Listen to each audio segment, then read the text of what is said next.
Hello, my name is Kyle, and today we are going to talk about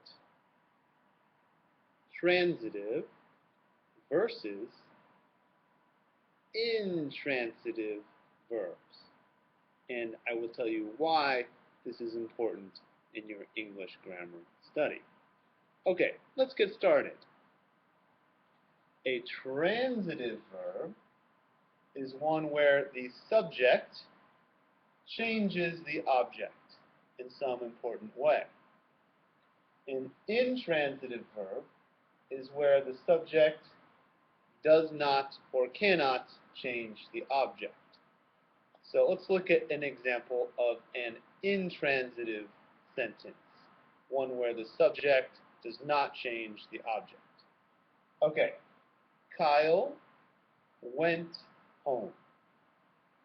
Okay,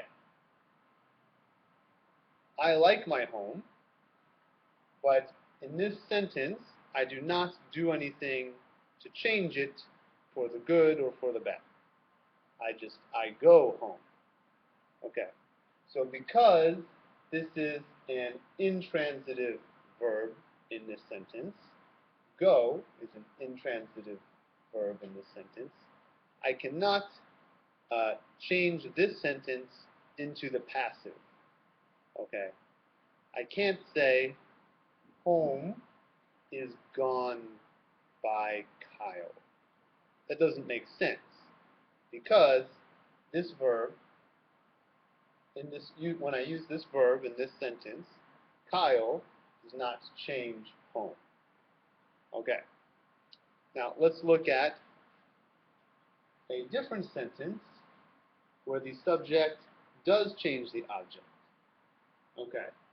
So here we have a very scary monster.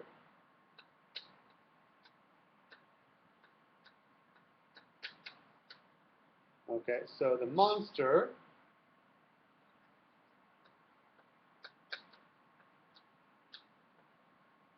destroyed. Let's see if I can fit it in here.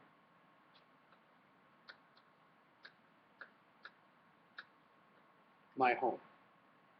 Okay, so we've got our subject, the monster, our verb, destroyed, and the object, my home. Okay, so here the verb clearly changes the object, as you can see in this picture.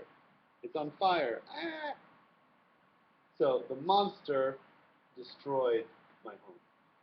Okay, one quick tip you can do if you're not sure is if you could put the monster changed, just even change the verb to change. The monster changed my home.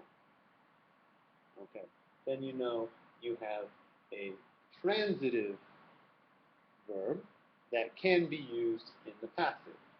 For example,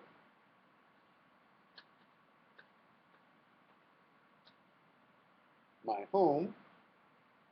Remember, passive is a form of be.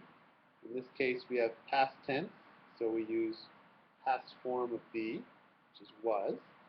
My home was destroyed. Okay, so there are many intransitive verbs. For example, like. Uh, I like ice cream. Okay, I don't change ice cream because I like it. Ice cream is still ice cream, whether I like it or not.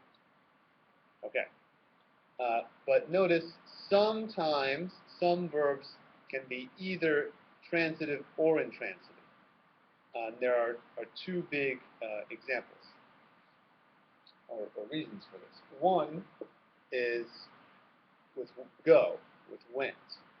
Okay, so for example, if everyone is eating pizza and yum yum yum, everyone eats all the pizza, at the end, someone might ask, is there any pizza left? no, the pizza is gone. Okay, so that's a little different. You just have to be careful with some verbs like that. Okay, but notice there are still, the pizza is gone. There was no major change with the pizza that someone caused. It's a totally different situation. So you have that. There's also general ability. So, for example, Kyle drives. Okay, I can drive. Or another good example is Kyle doesn't sing. Period. Okay, so in those cases, drive and sing can be transitive or intransitive depending on the context. So you really need to pay close attention to the context of the sentence. So again, general ability, or our example with go, some verbs can be both depending on the context. But your main concern, the thing you want to look at closest, is whether or not the subject changes the object. If the subject changes the object, it can be passive. If the subject does not or cannot change the object, it is intransitive, okay, and it cannot be used in the passive. Okay? I hope that helps. Please bring your questions tomorrow. Thank you very much.